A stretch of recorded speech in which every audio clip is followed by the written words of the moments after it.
নমস্কাৰ। কবিতাৰ শিৰোনামা নন্দনাথ মহাবিদ্যালয়। কবি মৃদুল দত্ত। জ্ঞানৰ পোহৰৰ আলোক যাত্ৰাৰ চিৰকালৰ সংগী তুমি।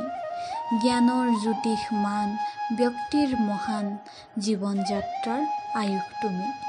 সেউজীয়া দেশ হে নন্দনাথ মহাবিদ্যালয়, তোমাক শত কোটি প্ৰণাম।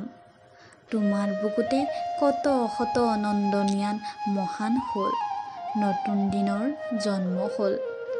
তোমাৰ বুকুত কত প্ৰেমিক চৰাই সৃষ্টি হ'ল, সেউজীয়া ঘাঁহনি ডৰাত। জীৱনৰ মধুৰ পল অনুপলবোৰ যেন পাৰ হ'ল, জীৱনৰ যৌৱনৰ বেলিটো যেন উদয় হ'ল। তৰুণ চৰাইজাকৰ শব্দ আৰু যে কত ৰঙীন সময়ৰ মুহূৰ্ত, আজিও যেন সজীৱ সেই মুহূৰ্তবোৰ।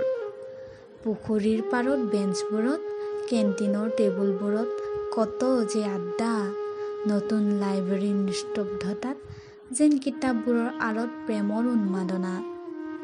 আজি গৌৰৱ কৰোঁ, অহংকাৰ কৰোঁ, মাথো ক'ব বিচাৰোঁ আমি নন্দনিয়ান। জীৱনৰ আন্ধাৰবোৰক পোহৰাই নিয়া, হাতৰ কলমটোক চলাচলৰ শক্তি দিয়া হে নন্দনাথ, তোমাৰ চৰণত আমি সদায় চিৰঋণী। আজিৰ দৰে উচ্চ শিখৰত থিয় হৈ ৰোৱা তুমি হাজাৰ শতিকা, মোৰ প্ৰাণৰো প্ৰাণৰ অতি আপোনৰ। জয়তো জয় নন্দনাথ, জয় নন্দনিয়ান। ধন্যবাদ।